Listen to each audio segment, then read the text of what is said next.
Hello and welcome back to another episode of Internal Rambles. This is your girl, Rochelle.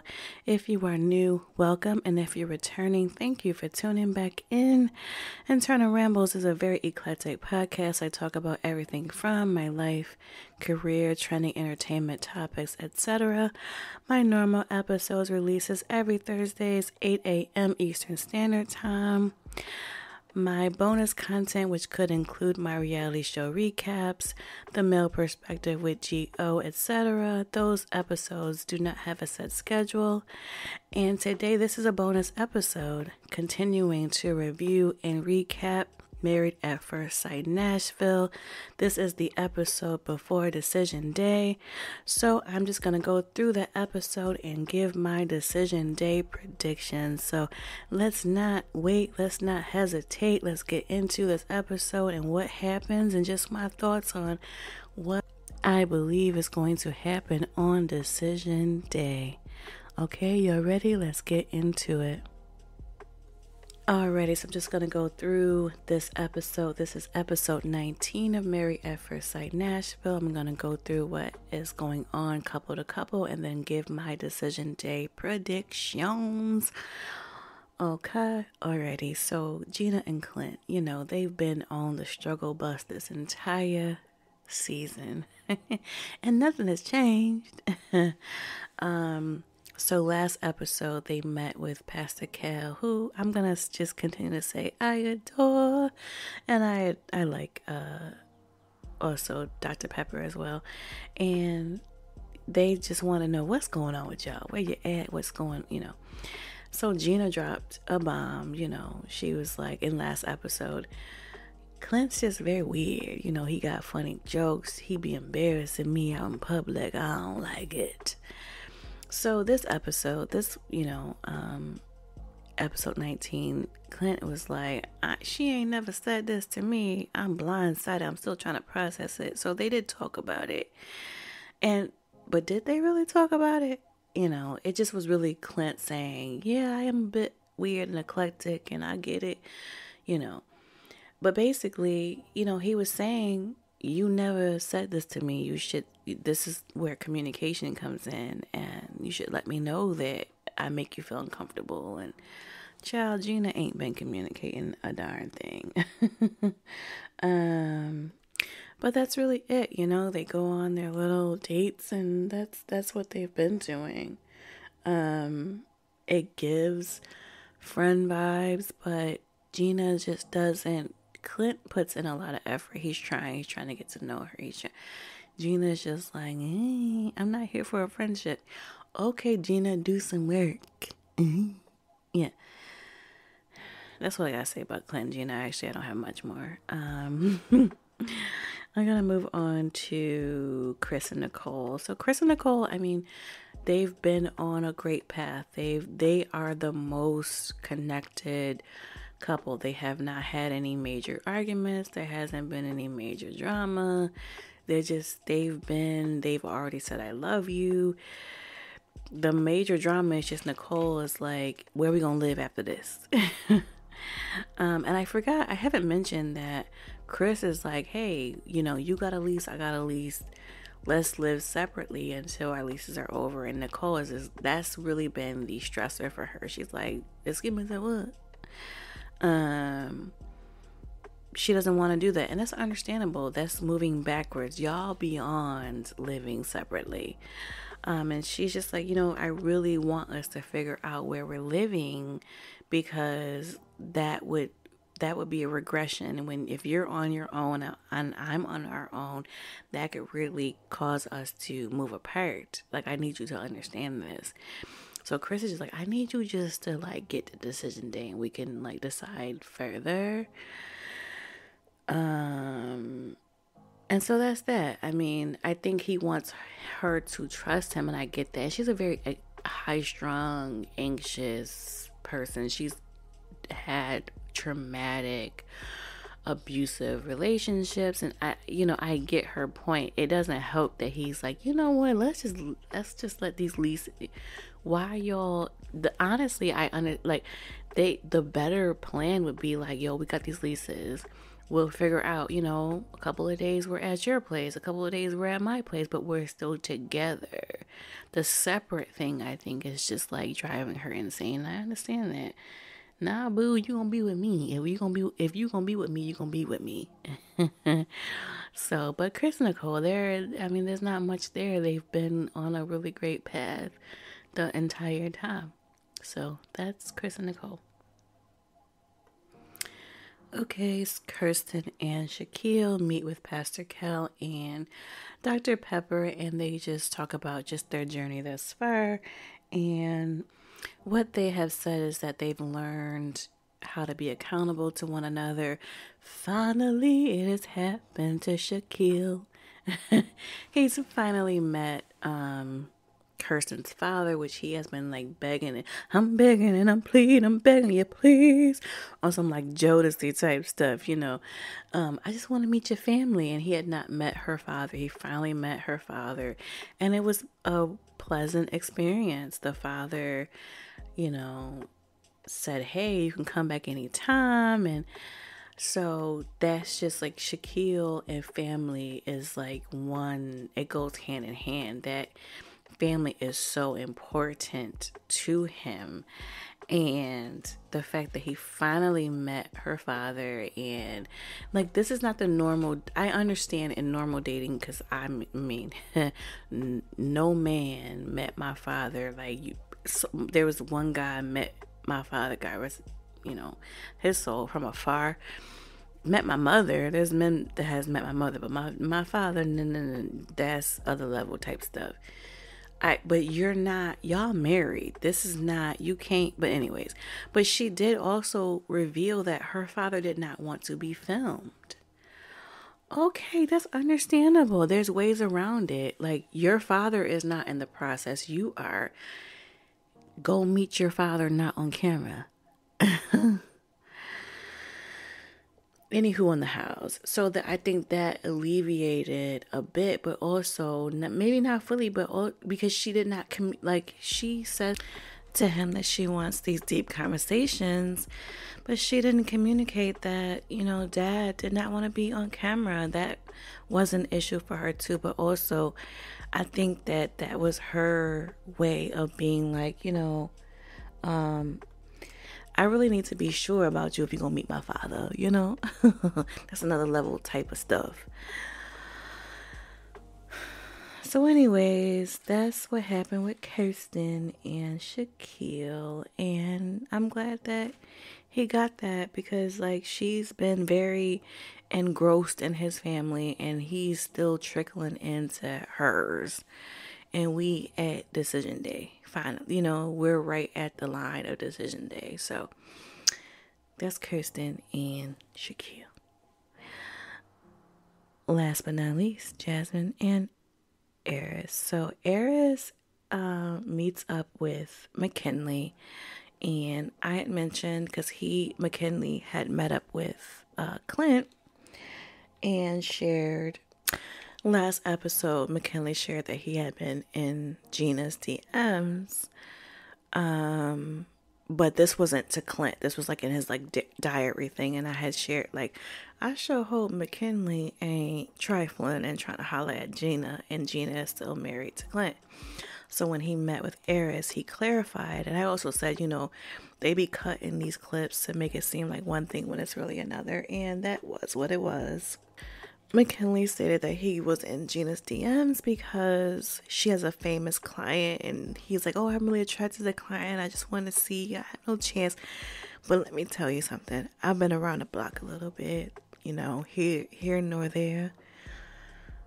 McKinley was testing the waters. He was opening that line of communication. He has already said that he wishes that Gina was matched with him, so he's just testing the waters. He's opening that line of communication so that in the future, just in case, if he can, once maybe she's not connected to Clint, he can holler at her. Trust and believe.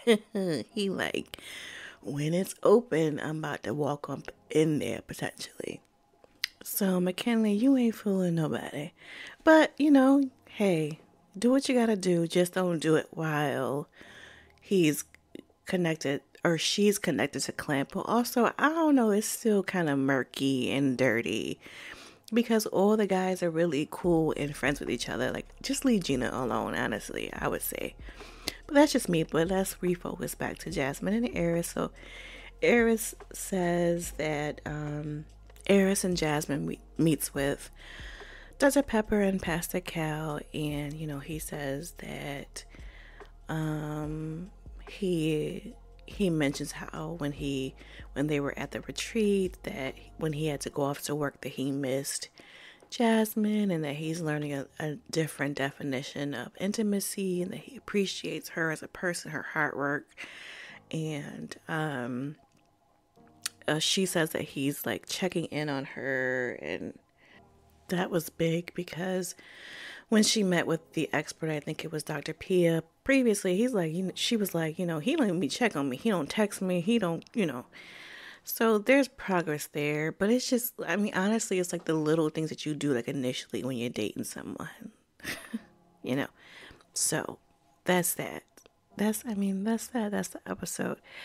So these are my predictions, and I honestly kind of hate the before decision day episode, because things could be horrible and then they'll show the couples and it's like, oh, you really been doing this, and oh, maybe we really could work. Like it like things could be trash, dirt, garbage, but then they see a light in according to the episode before decision day, and then you get to decision day, and then they don't say yes to each other. Like the episode before decision day is trash juice.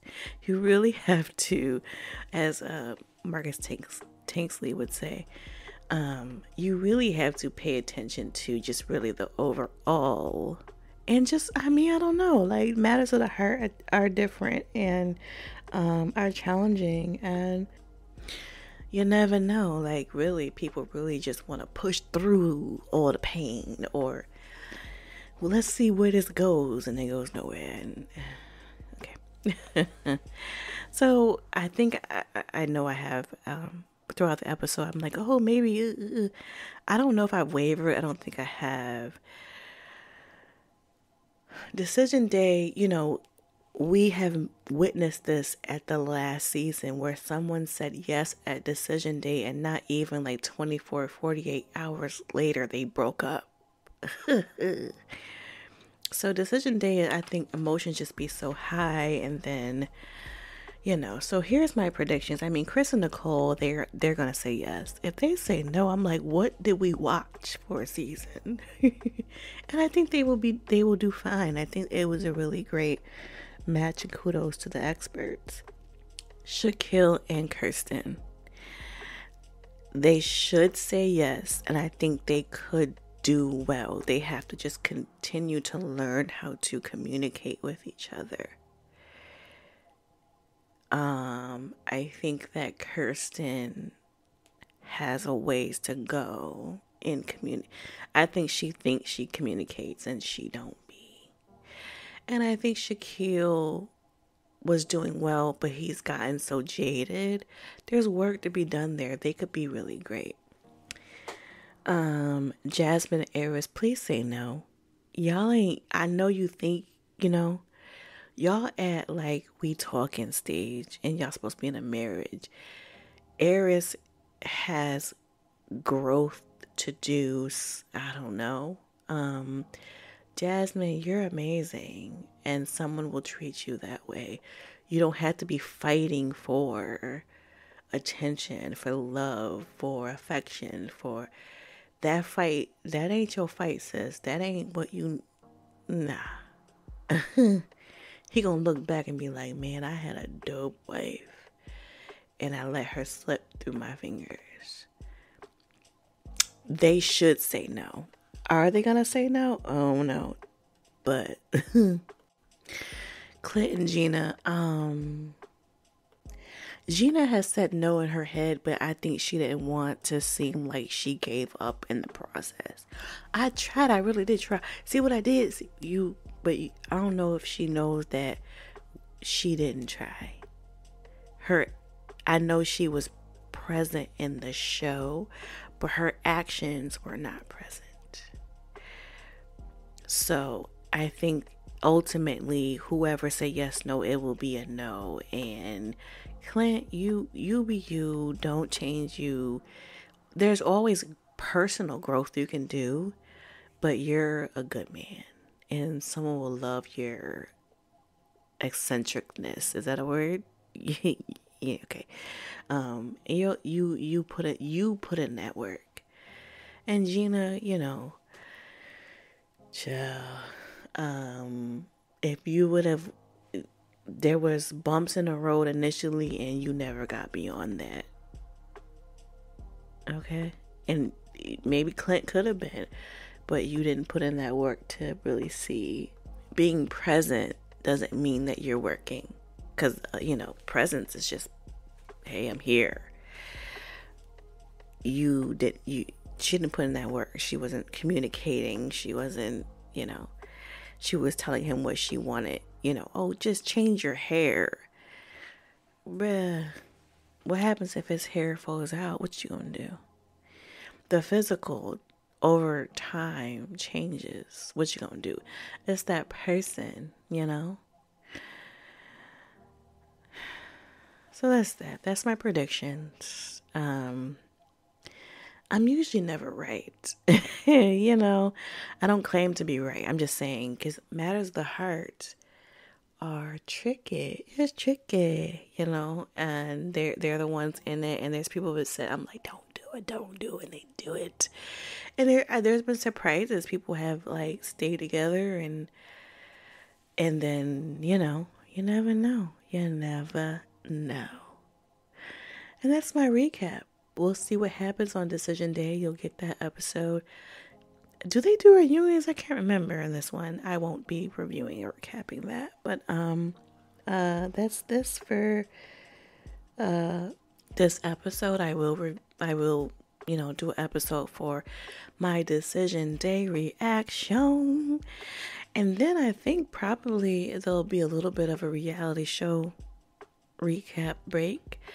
I think most likely the next show will be the new season of Ready to Love. I don't believe they have released the exact premiere date, but I think that is going to be the next reality show recap again. But if you do know any shows that are occurring, holla at your girl either on YouTube. Actually, no. The first place would be my official website, which is internalramblespodcast.com. You can leave me a show request over there in the comment. Leave me a comment section over there or voicemail. Or Internal Rambles on YouTube. You can just search Internal Rambles, no space. Pop up, leave me a comment, let me know what's going on in the reality show world. And yeah, I actually, here's the thing. I watch so many cooking shows. No one wants, like, who would do but I wonder what that would be like a cooking show. No one would listen to that, but these are the only ones that I watch other than my cooking shows. But nonetheless, that's a tangent that I won't go on further. But yeah, I think Ready to Love will be the next reality show recap again. And then obviously, most likely there will be a new season of Married at First Sight at some point in the summer, I'm sure. But yeah, thank you for tuning in. I appreciate all of you. Subscribe to me wherever you get your podcast content, also on my official website. Leave me some comments. Let me know what are you thinking about this show, but also what are your predictions? Who was going to stay together? Who was going to get that divorce? Take care of yourselves. I appreciate all of you. And until next episode, this is your girl Rochelle.